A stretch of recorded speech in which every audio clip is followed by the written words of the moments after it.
Специально для тех, кто является жертвами укронацистской пропаганды, те, кто слушают мнение различных западных политиков, для тех, кто выступал за то, чтобы Российская Федерация не проводила специальную военную операцию, те, кто в знак протеста покинули территорию Российской Федерации из числа блогеров, певцов, танцоров, музыкантов. Ну, в общем, для всех продажных шкур и для тех, кто желает знать, что же все-таки на самом деле произошло в Херсонской области в ночь с 5 на 6 июня. Укронацистский режим Зеленского не просто выбрал эту дату 06/06/2023 года. И эта роковая ночь должна войти в мировую историю как одно из самых страшнейших античеловечных преступлений. Я расскажу вам, с какими фашистами, скотами и зверями нам приходится иметь дело. Дело в том, что на правом берегу Днепра находится Херсон, и правый берег Днепра сейчас временно под контролем вооруженных сил Украины. Он на 15 метров выше, чем левый берег Днепра, который находится под контролем вооруженных сил Российской Федерации.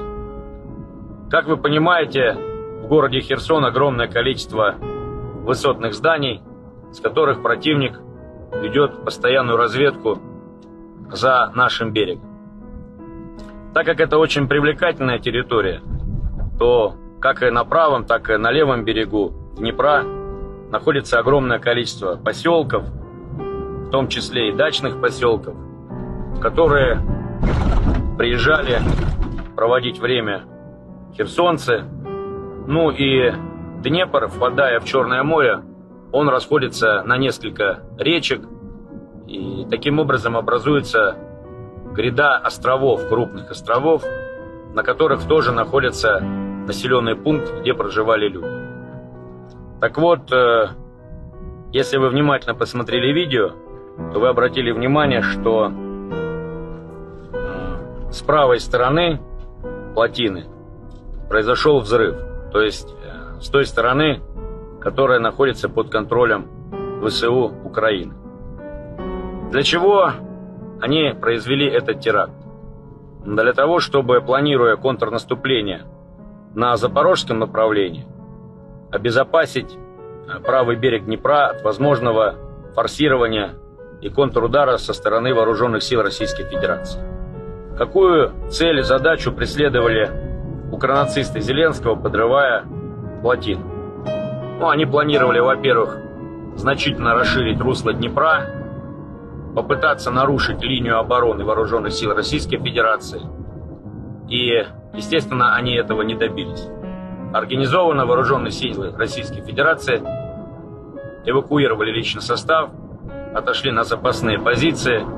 Ну, а те позиции, которые находились на более возвышенных участках местности, они сохранились. То есть линия обороны вооруженных сил Российской Федерации стоит надежно, уверенно. Но когда это решение принималось, то 100% фашисту Зеленскому его генералы и начальники должны были доложить о том, что если плотина будет прорвана, то десятки тысяч людей, находящихся на левом берегу Днепра, в населенных пунктах, которые находятся практически у уреза воды, они погибнут, они обречены. И когда Зеленский принимал это зверское решение, он прекрасно это понимал, он это знал, он отдавал отчет своим действиям. Поэтому всем тем гражданам бывшей Украины или бывшим гражданам Украины, которые остались на левом берегу Днепра, всем тем, кто проживает на Украине сейчас, на правобережной так называемой Украине, у которых погибли родственники в результате этого зверства, этого потопа и наводнения, я хочу сказать, чтобы вы понимали, насколько плевать на вас, на всех, этому фашистскому режиму.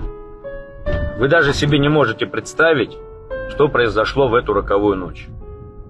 После того, как подорвали плотину, примерно в 1:30, в 2 часа ночи, 6 июня, через час примерно, вода уже настигла населенные пункты, в которых проживали люди. В районе Олешек, Правые Саги, Подлесная и так далее. Вот это вся гряда населенных пунктов, которая идет ниже по течению Днепра, на левом берегу Днепра, после Каховской ГЭС, можете посмотреть по карте, она была практически снесена потоком воды.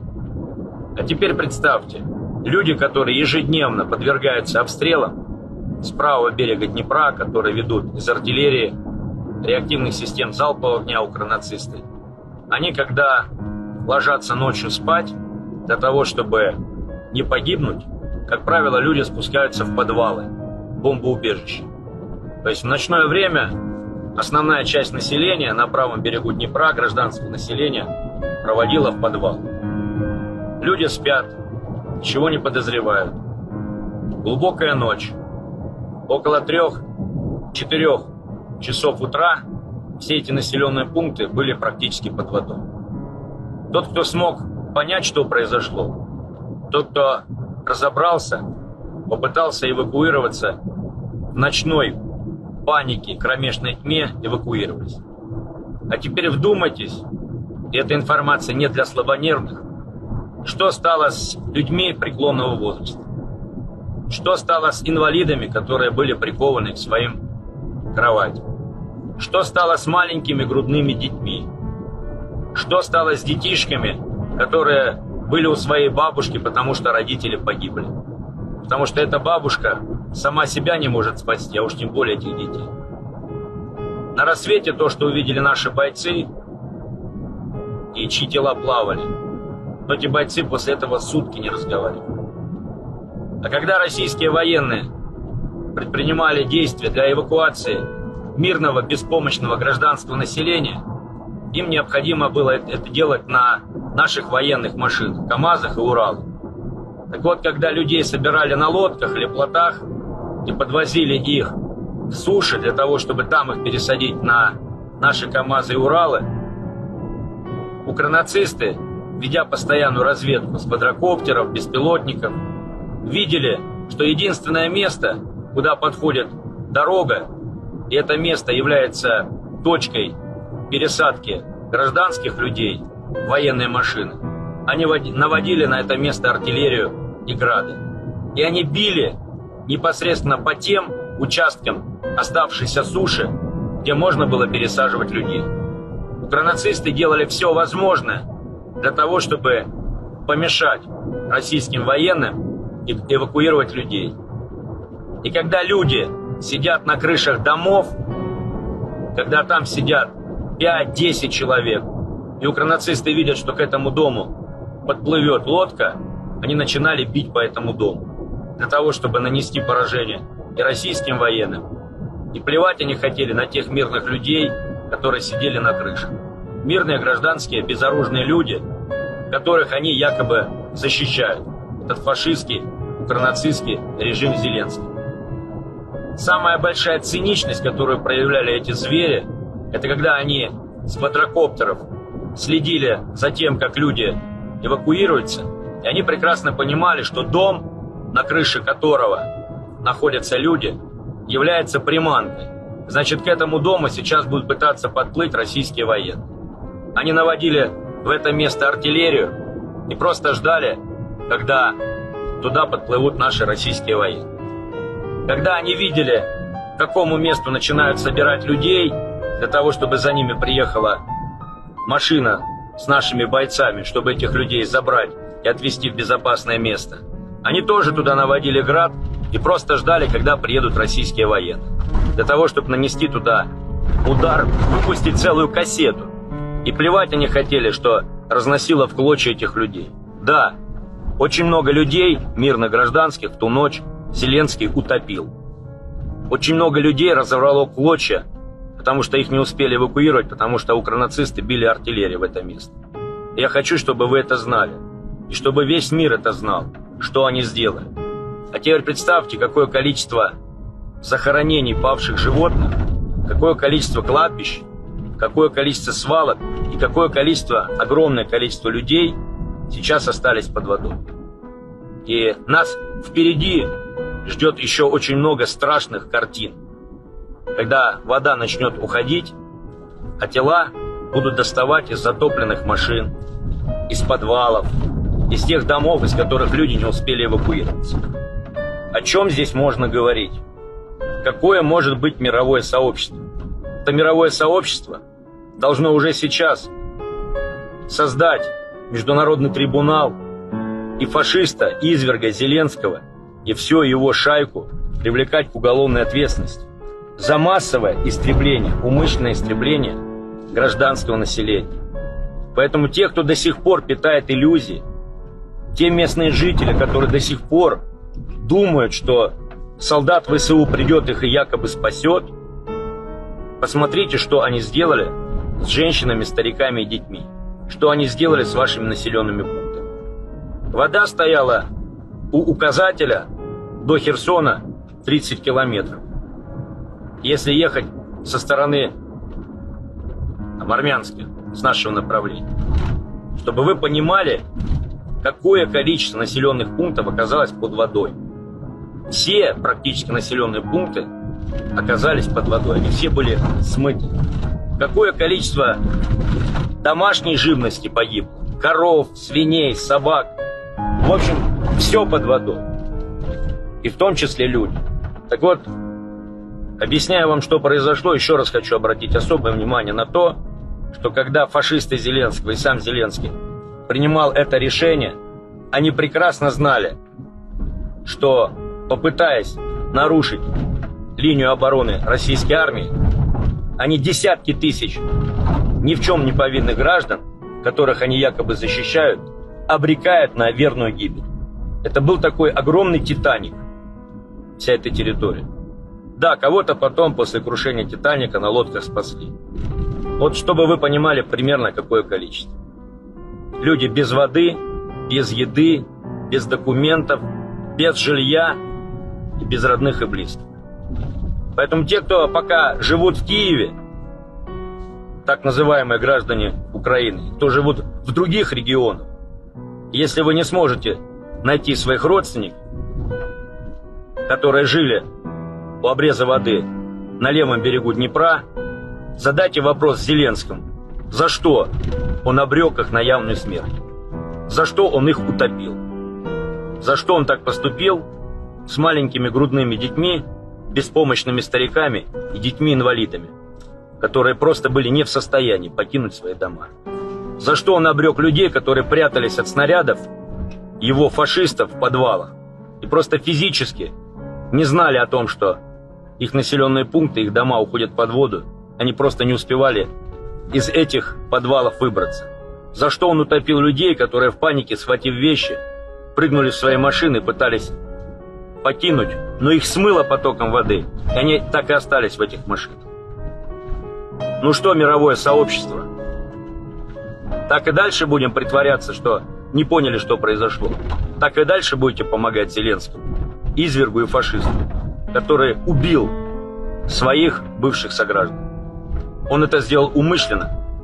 И пусть эти дети, эти старики до конца его проклятых дней приходят к нему во сне, их лица.